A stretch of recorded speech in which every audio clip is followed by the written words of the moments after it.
I am Ferdinand Marcos, and I am the President of the Republic of the Philippines. I stand today on behalf of 110 million Filipinos. Magandang umaga, Malacanang Press Corps. Welcome sa ating press briefing ngayong araw. Simulan natin sa magandang balita na dala ng administrasyon ni Pangulong Ferdinand R. Marcos Jr. sa bagong Pilipinas.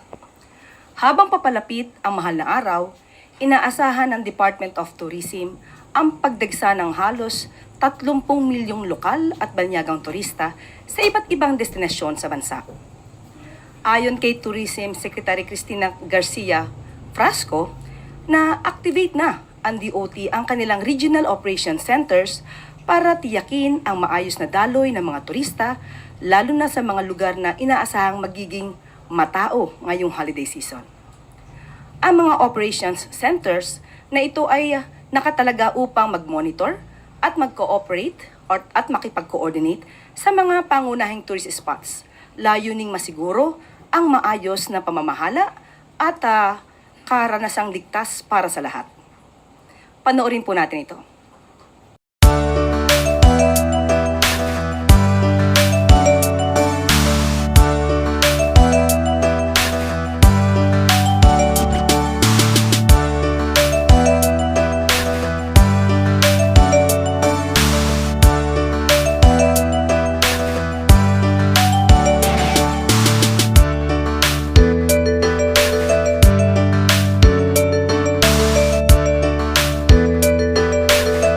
Good news na naman para sa ating mga estudyante sa Barangay Pulong, Sampaloc Elementary School sa Doña Remedios Trinidad sa Bulacan.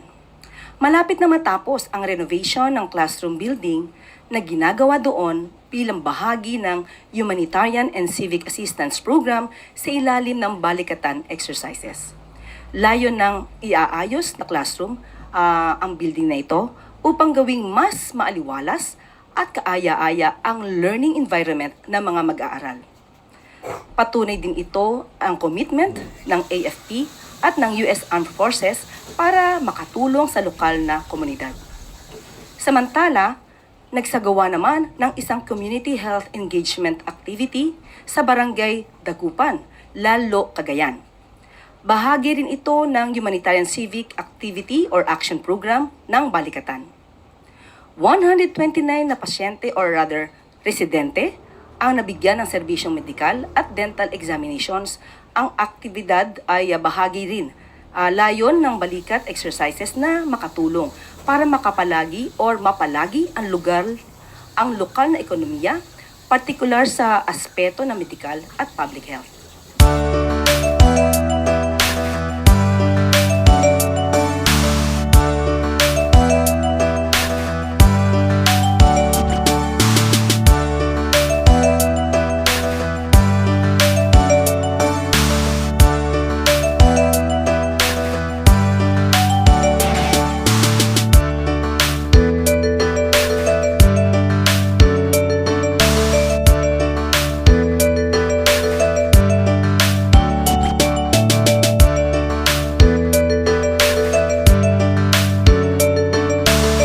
At sa ating huling good news, wala ng pila sa immigration counters sa NAIA Terminal 3 kahit sa oras ng rush hour.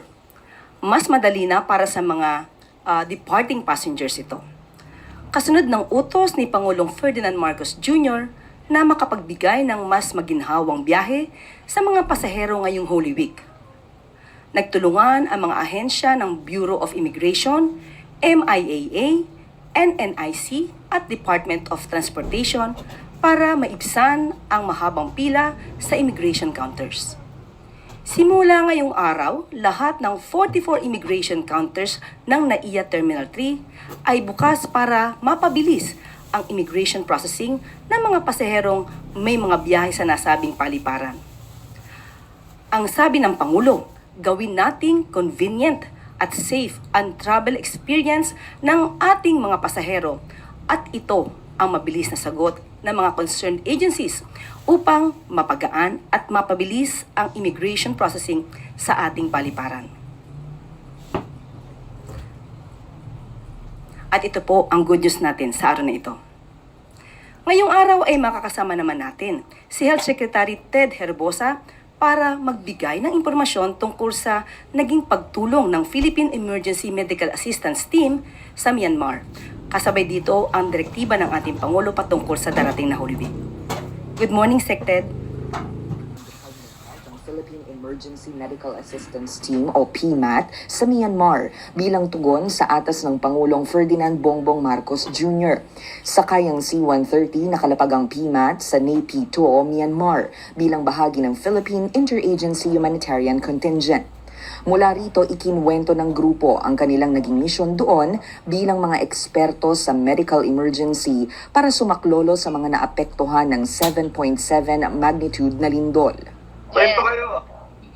Okay naman kayo lahat dyan? Wala nagka-problema, nagkasakit? Upon entering the place po, may mga nakita po kaming mga streets na mga wasak po yung bahay. So they placed us in this center ng PNMINA para po siyang an open space. Malaki po yung space dito sa para po siyang market yata to before na operational na kami within 12 hours, nakapag-set up na kami and operational na nakapagbigay na ng service sa Myanmar people. Medyo widespread talaga yung devastation. Many were found dead, may mga missing pa, marami ang injured.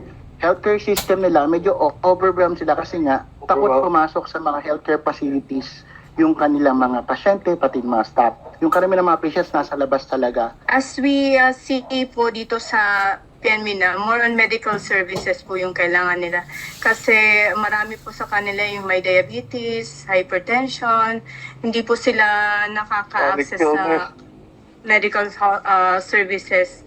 Kailangan din po talaga nila ng tulong. Hindi po sila nakaka-check up right now kasi takot po silang magpunta ng hospital kasi natatakot silang may aftershock. Natutulog lang po sila sa mga open space, sa harap ng bahay nila. Yung psychosocial din po. Mahirap yung psychosocial kasi language. Yung mga teachers din po na Filipino, nag-volunteer po sila na tumulong. As well as mga volunteer students po na tumutulong din po sa amin mag-interpret or mag-translate sa mga pasyente po. So ilang patients nakikita nyo in a day? In a day, an average of 118 patients a day po. Pwede niyo pong ikwento po sa amin, papaano po yung routine ninyo in a normal day there in Myanmar? Usually po, we wake up, yung iba mga 5, 5:30, and then by 6:30 a.m. po, we have our morning exercise, and after that followed by a team huddle. We have our breakfast, then by 8, before mag-start yung operation, replenishment ng mga supplies, medicines, and medical drugs to the different areas po. And then at 8 a.m., start na po ng operation until 5 p.m. Then after 5 p.m., nagpapaikot po kami post evaluation and team debriefing at 5:30, 8 p.m. submission na po ng reports. Ano po yung mga limitations po na kinailangan po ninyong i-address when you were starting to build the camp? Limitado po yung kuryente, yung tubig po, kamusta? Bali po, nung una pong dating namin dito, naghanap po kami ng source na pwedeng mapagkunan. So, meron naman pong nagmagandang loob na magpa-connect po ng source ng tubig. Bali po, bukod po dun sa malinis na tubig na i-produce gamit nung dala naming RO machine, marami din pong mga nagdo-donate ng mga bottled water. So, hindi po kami kinakapos. Sobrang bait po ng mga tao rito. Actually, kanina may family kami from Yangon na nagpunta lang rito para mag-donate ng water and food. Kasi napanood nila sa news yata na may Philippine team daw na dito sa PNMINA. Kaya everyday po marami kaming supply ng water, so pati food. So yun po yung binibigay din namin sa mga patients na nag-aantay. Lalo na pag tanghali na po para may makain sila. And may init din po, kaya we need to provide them with water. The news articles are saying that the people of Myanmar are very thankful. And totoo naman, nadinig namin sa inyo, binibigyan kayo. Thank you. So yun, nakita niyo yung video clip ng ating 32-man team. This is a Philippine Emergency Medical Assistance Team na WHO classified or certified, verified, na last September lang tayo na verified, medyo mga 7 taon kami nagte-training. We have 3 of these teams out of 52 in the world. So medyo world-class na rin tayo pagdating sa disaster. Ang features nito, yung nadinig nyo nagsasalta, si Dr. Ivy Losada. She is from the Eastern Visayas Medical Center. Yun yung team number 44 natin. And team 45 comes from Tala, sa Jose N. Rodriguez, at team 46 yung galing sa JB Lingad. Yung JB Lingad, yun yung even before ma-qualify, napadala natin sa Turkey yun. So itong team na to is composite, pero majority are from Eastern Visayas. Kaya ang maganda yung storya. They were victims in Typhoon Haiyan in 2013. Today, sila yung team na nag-respond sa 7.7 earthquake in Myanmar. And madami kami experiences. We were able to deploy in 48 hours. Thank you sa Office of Civil Defense for providing us na 2 aircraft yan. Actually, doon sa isang aircraft, puno na nung gamit ng ating field hospital team. Pag nakita mo, cramp sila doon with the equipment. And after the return, nag-hot debrief na kami in my office, and we were able to find some things that we can still improve para maging experience. Ang maganda is that most of our team members, hindi kagaya ng ibang teams, talagang sanay na sa disaster kasi marami naman tayong deployments dito locally. Nagamit din natin yung team nila, yung mga nakaraang Northern Luzon earthquake. Pero ito yung Northern Luzon bagyo. But this is the first time we've actually deployed it internationally since the September verification and yung award ng aming certificate last November sa Abu Dhabi. So we're very proud of this team. Meron silang Alex Iala sa tennis, meron kaming PMAT sa Emergency Medical Assistance Team sa mundo. And we have 2 other teams na nag-develop. So we now have 1 in Central Luzon, yung JB Lingad, 1 in Metro Manila, and 1 in Visayas. Ang sabi ko nga sa EVMC, pag kami nagka-big one sa Metro Manila, kayo ang pupunta sa amin to actually help us. Tapos nagde-develop din kami ng Southern Philippines Medical Center, Cotabato Regional Medical Center for Mindanao also. So hopefully we will have teams all over.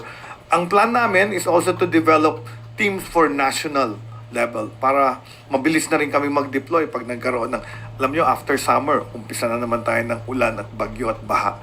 We will be using this Philippine Emergency Medical Teams. Questions? So we now open the floor to questions related to the Philippine Emergency Medical Assistance Team sent to Myanmar. And we would like to call in some of those members. I introduce Dr. Ivy Losada. Siya ang ating team leader.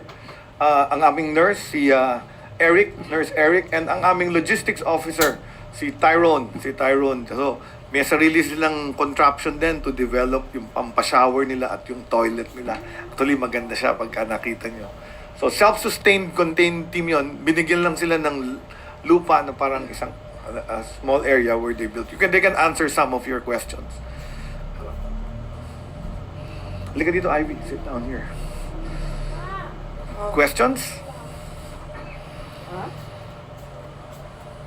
Christian Yusores, Teleradio Servicio. Mike. Good morning po, Secretary, and to the team. Congratulations po.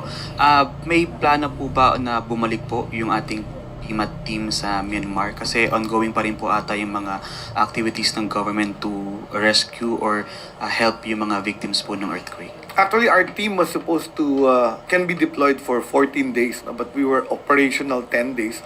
Kasi yung pala yung mission order. May composite team kami na search and rescue. Ang usual tradition ng Office of Civil Defense, 10 days lang. But our team is packed and logistics-wise can stay for 14 days. So bumalik na because that's the plane trip, no? Pero nagpadala din kami the day before ng 6-man team for psychosocial support of the Filipinos in Yangon. So may psychosocial team ako from National Center for Mental Health that are there processing our citizens na medyo affected by the disaster in Myanmar. So tuloy yung assistance. Nel Maribohok, UNTV. Morning po. Ano po yung natutunan natin dito sa pag-responde natin sa Myanmar na maaaring ma-i-adapt natin dito sa Pilipinas? So number one, the fact na naka-deploy tayo ng within 48 hours, naunahan po natin yung pinakamayamang bansa dito sa ASEAN, yung Singapore. At na kinukwento nila sa akin, nung nag-set up sila ng kanilang field hospital, 6 hours na set up na nila. That's because of training. Kinukwento sa akin yung Singapore, 2 araw bago na set up operational yung tent nila. Pero punta na tayo, no? It comes with training, it comes with planning, yung equipment, and then ang maganda doon, may prepared teams na tayo with gamit in all others. So what we learned is kailangan pala magkaroon ako sa Department of Health ng logistics and secretariat for these teams that we are developing para centralize na yung aming mga logistics and supply chain. Alam niyo, pag disaster kasi, the main important thing is being able to bring logistics at saka tao to the area affected. So with the help of the Office of Civil Defense and our Air Force, mabilis tayo naka-respond. So I think world-class tayo if you tell me na in the ASEAN region, 3 lang yung inaccept nila. They only accepted the Philippine team, the Japanese team, and the Singapore. And then later, Indonesia na-allow din. Later, nagpadala din ng Indonesia. Pero tayo ang una. Eden Santos, Net 25. Secretary, good morning po. Ito po ba ay assurance sa ating mga kababayan since ang Pilipinas po, especially Metro Manila at yung mga kalapit na lugar, ay pinaghahanda po sa The Big One?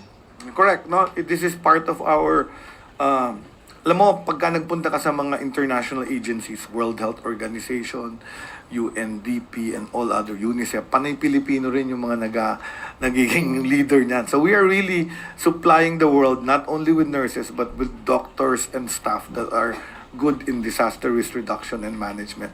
So talagang isa to sa ating pinagmamalaki. Kasi nga, battle tested. Most of our personnel, hindi uurungan nilang kwento nga sa akin ni Ivy. Sabi ko, tinatanong ko, meron bang natakot? May umiyak ba? May nahirapan? Hindi daw. Mga experience naman lahat. We also had teams from the Turkey, yung Turkey mission, nakasama na in-embed namin doon para merong may experience. Mas hirap yung Turkey kasi yung Turkey, sub-zero. Yung clothes hindi pang below 30. So ito at least tropical climate. And correct. So, mas maganda environment. Okay, ayun. Tuesday New, DZBB. Good morning, Secretary. Morning. Sila po ba ay naipresent na natin kay Presidente o may plano po ba na ma-courtesy call sila kay Presidente, at least mabigyan sila ng recognition or something, commendation? Of course, like the rest of the team, tandaan nyo, 91 team yung pinadala natin. It's a composite team, not only of medical teams, although yung medical team yung naging pinaka-busy.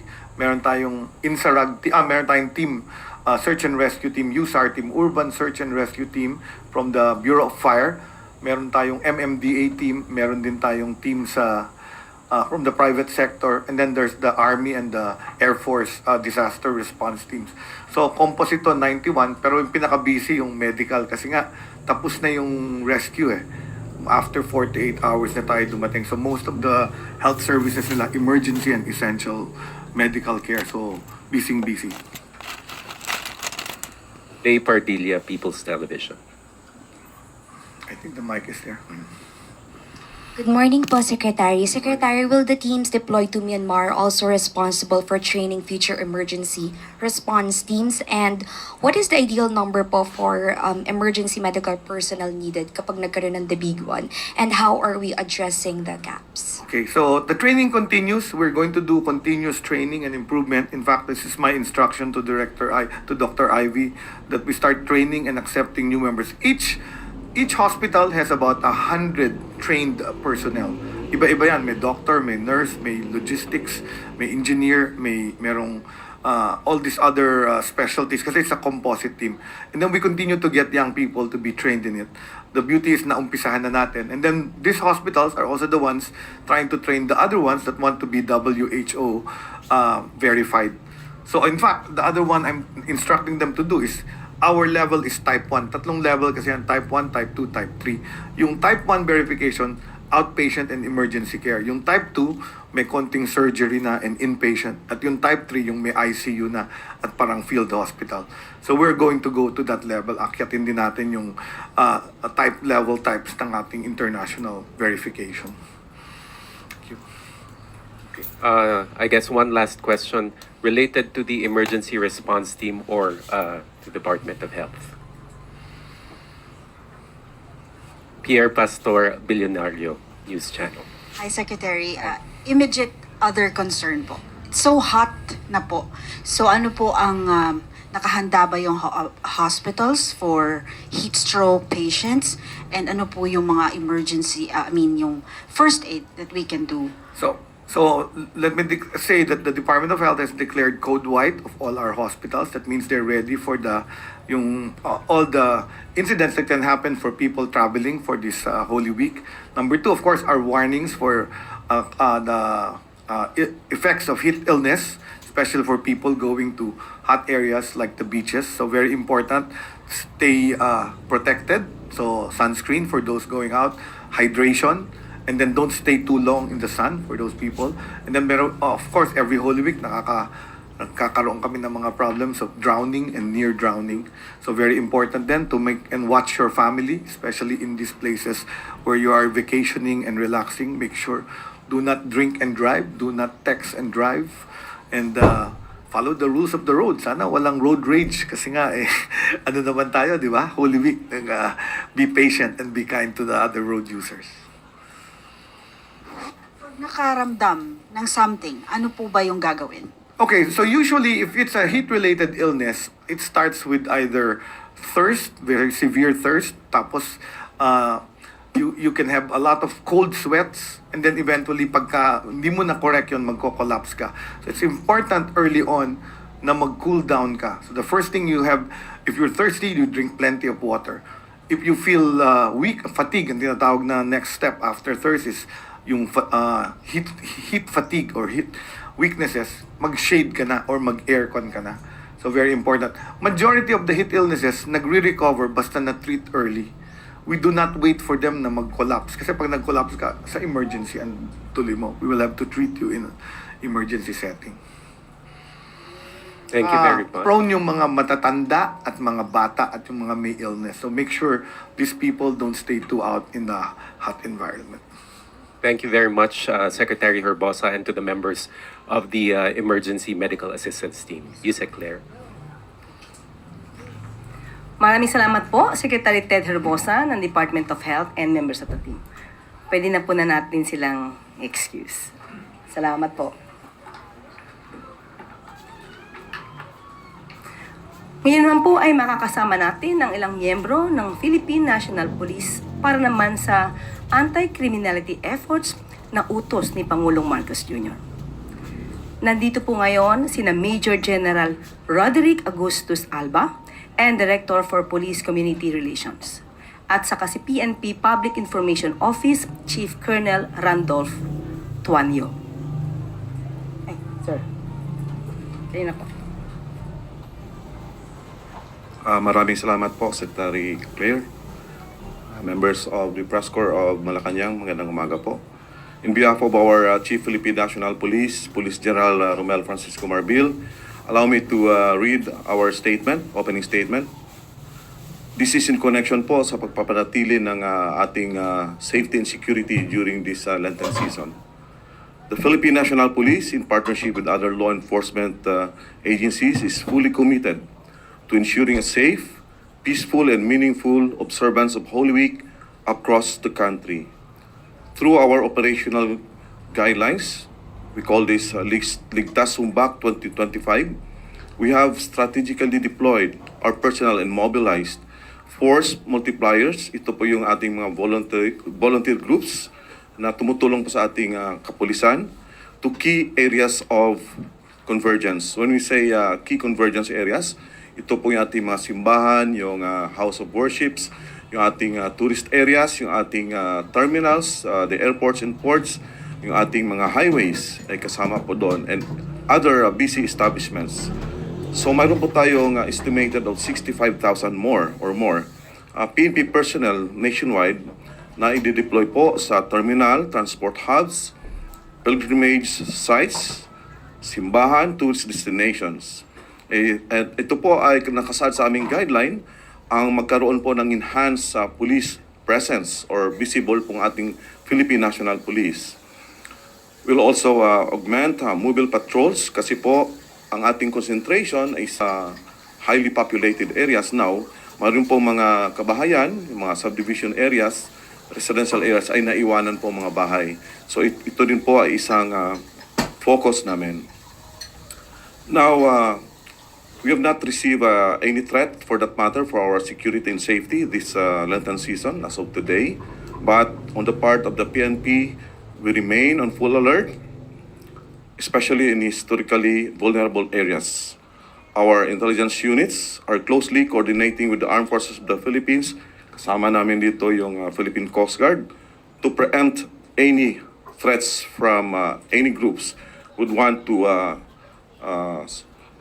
magkaroon po ng disorder yung ating bansa. So as to our vital installations, we all have also increased deployment of our personnel around power plants, communication infrastructure, and transportation terminals. We're also closely coordinating with private security groups and local crisis management councils. Sinabi po natin, Good Secretary kanina, mayroong mga possible road mishaps, sea mishaps. Ito po ay aming pinagpreparahan sa ngayon on the part of the Philippine National Police. Thank you. We now open the floor to questions for Major General Alba. Ia Gutierrez, ABS-CBN News.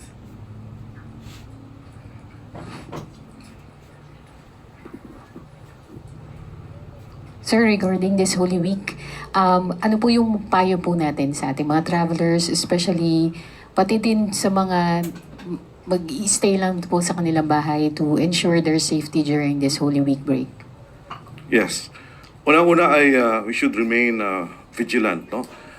Yun ang sabi nga natin, yung crime are attributed to three elements, yung opportunity, yung instrumentality, tsaka yung motive. So kailangan po nating maging vigilant tayo. We save cellphone numbers sa ating mga cellphones at bago tayo magbiyahe ay alam natin yung mga hotline numbers kung saan po tayo pupunta. And of course, atin pong ipagbilin, no, sa ating mga kasamang bahay or neighbors natin, no, yung mga ating pupuntahan, and make sure na properly guarded yung ating bahay. Of course, na-mention din kanina yung mga risks sa health. Kailangan po nating we are healthy, no, during lalo na yung pagdadala natin ng mga sasakyan. So ito po ay isa sa mga mabisang advice ng ating Philippine National Police. And of course, we have to closely monitor yung ating mga advisories from government, no, lalo na sa social media, and closely coordinate with all the SUMBAC help desk na italaga po sa different ports and seaports sa ating bansa. That way, you can easily access all government help to this desk. And on another topic, Sir, yung VACC po is calling for a stronger government response on the recent spate of kidnappings in the country, saying that the administration needs to rethink its strategy in addressing and preventing and solving kidnapping cases. So ano po ang response ng PNP dito at kung may directive din po si Pangulong Marcos tungkol dito? Yes, unang-una we acknowledge yung information coming from VACC. But of course, our PNP is focused sa ating continuous law enforcement operations and anti-criminality operations. Mayroon pong tumututok na Special Investigation Task Group sa itong reported kidnapping incident. But of course, we cannot compromise other security aspect ng ating bansa, no? Especially yung lalo na sa Lenten season at itong ating patuloy na pagtulong sa ating Commission on Elections sa pagpapanatili ng peace and order during this election period. But of course, we acknowledge nga yung sabi ng ating VACC, and we are actually restructuring yung ating as guided by our Chief PNP, yung ating anti-kidnapping group na lalong mapapalakas yung grupo na ito to curb incidents such as kidnapping. And I'd like also to report, aside from these initiatives, last April 11 po, yung ating Federation of Filipino-Chinese Chamber Commerce Industry Incorporated ay mismong pumunta po sa himpilan ng ating Chief PNP kasama yung key personnel ng Philippine National Police. And amidst this ongoing investigation, they asked kung ano pong pwedeng maitutulong ng kanilang chamber. Remember that they have 170 chambers from Apari to Hulo, yung ating chamber, and they can really help sa peace and order. Ang pag-usapan po doon at nirecommend ng ating PNP is to create a specialized desk. Tawag namin dito is PCFC, PNP Chinese Filipino Community Help Desk. So this is a desk liaisoning lahat ng concerns po ng ating sector from the Chinese Filipino.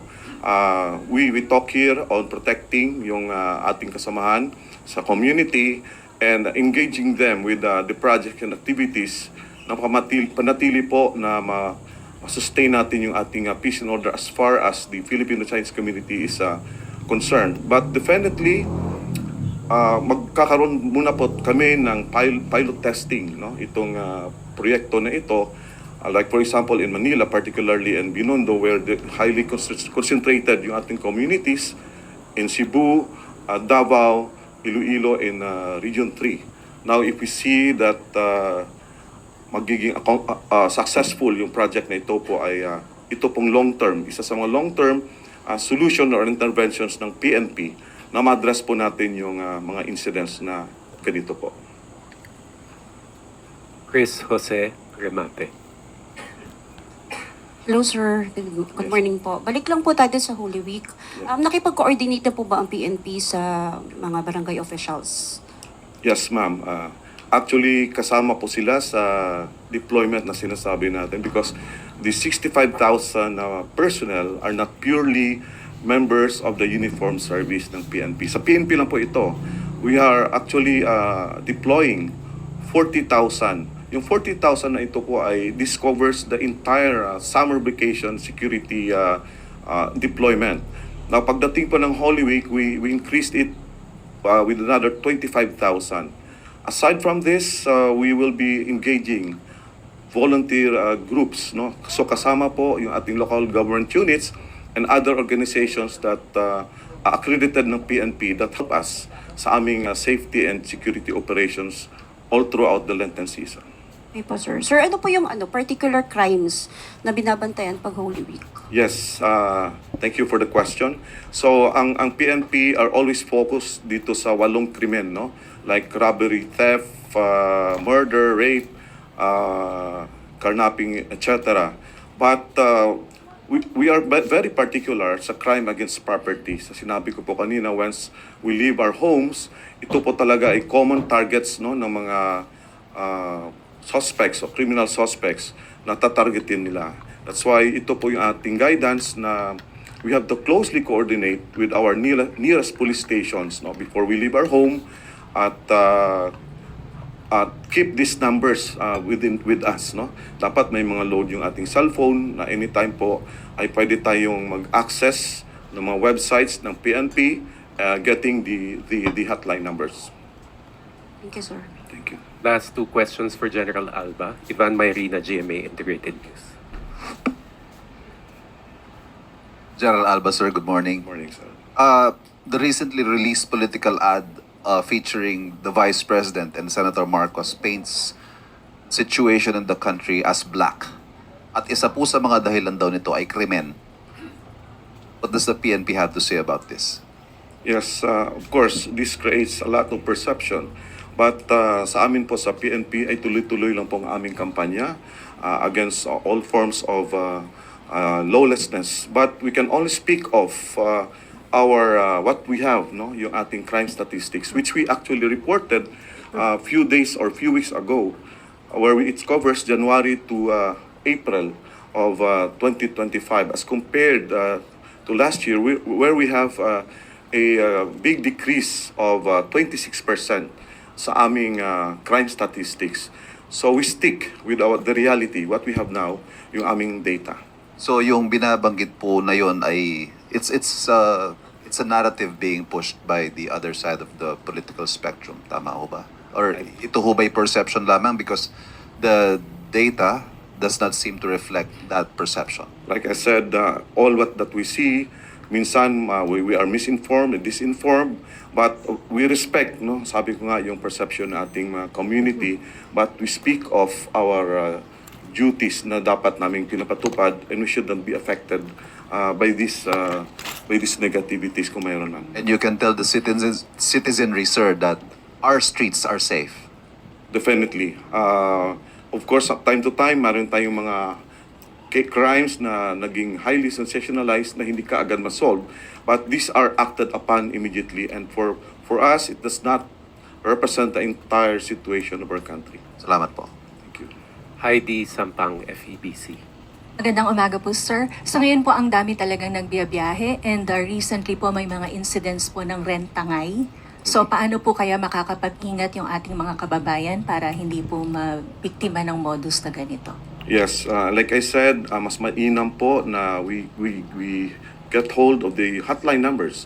Hindi lamang po hotline numbers ng Highway Patrol Group na kung saan siya ay nakatutok sa mga kasong ganito, but the entire hotline numbers of different police stations. Mababasa nyo naman po pag dumadaan ka sa ibang areas, and you get a picture of that, and you report immediately. Now, we are actually engaging these groups, no, itong mga rent-a-car na businesses, to closely coordinate with our police stations and our Highway Patrol Group.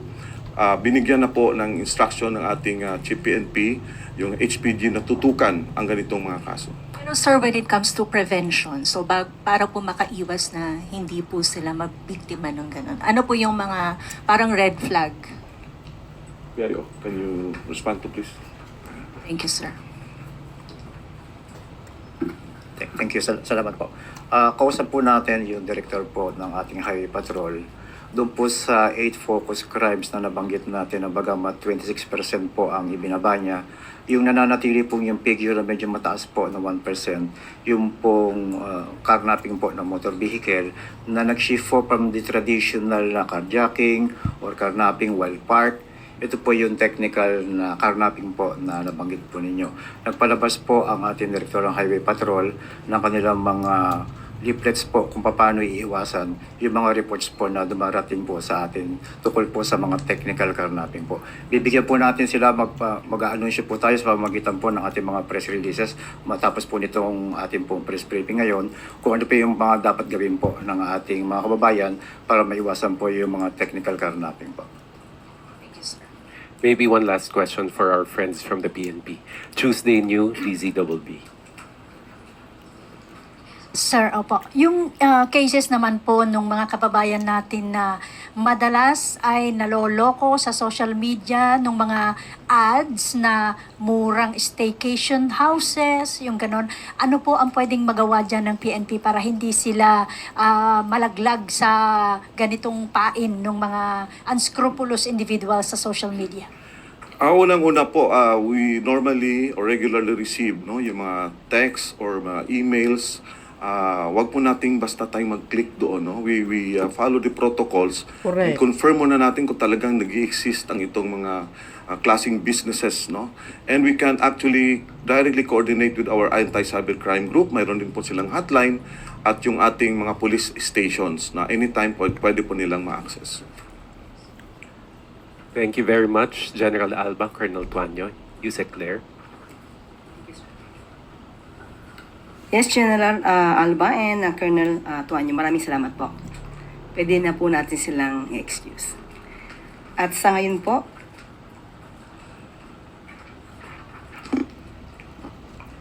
shoutout sa inyo mga bes. makakasama naman po natin si Coast Guard Deputy Spokesperson Commander Michael John Encina.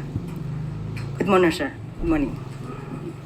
Shoutout sa mga Marcos Loyalists and supporters. Hello, hello, mga Filipinos OFW. Thank you very much, Shoutout. Yusek Castro, ma'am. Happy Holy On behalf Week, of the mga bes. Commandant, Admiral Ronnie Hilgaban, to our Malacanang Press Corps, magandang umaga po sa inyong lahat.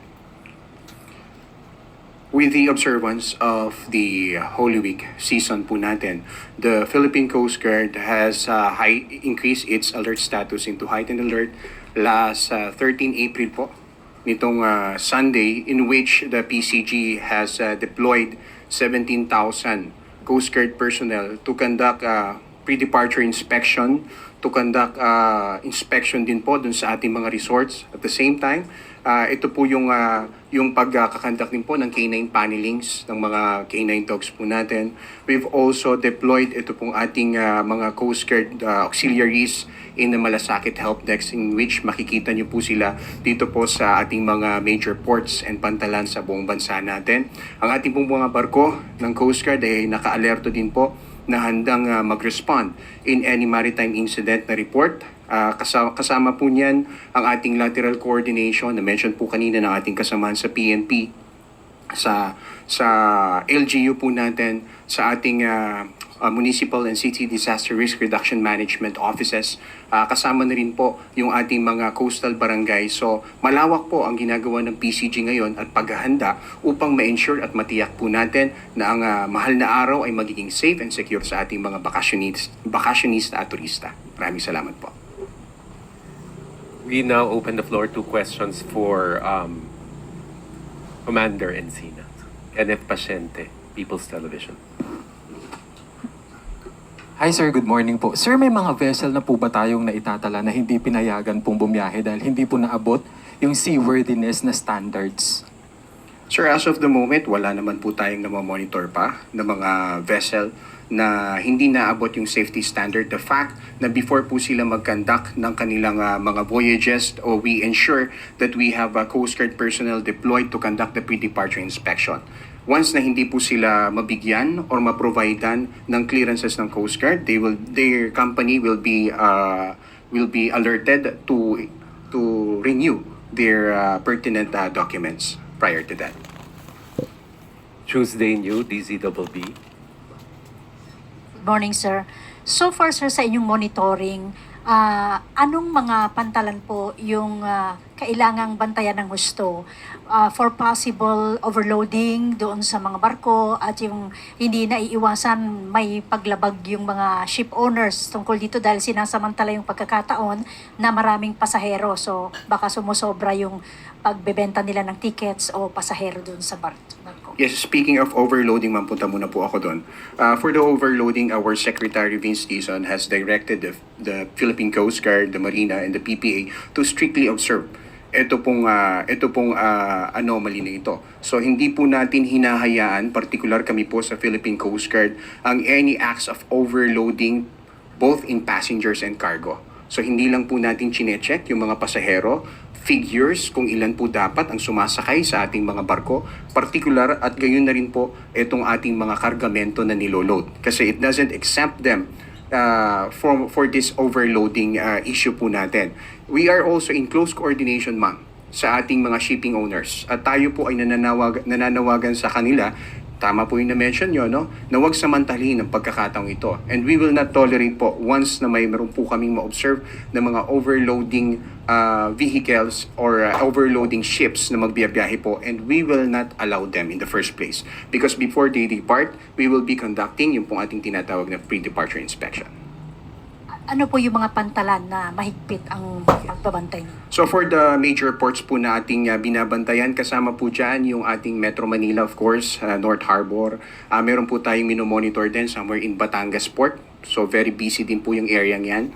Ang ating pong Cebu, Zamboanga area. So yan po yung mga major ports na tinitingnan natin. And for the long voyages po, may dagdag ko lang po, no? Ang Philippine Coast Guard also is deploying po itong ating mga tinatawag na sea marshals. Kasama po nila yung ating mga pasahero during the long voyages po.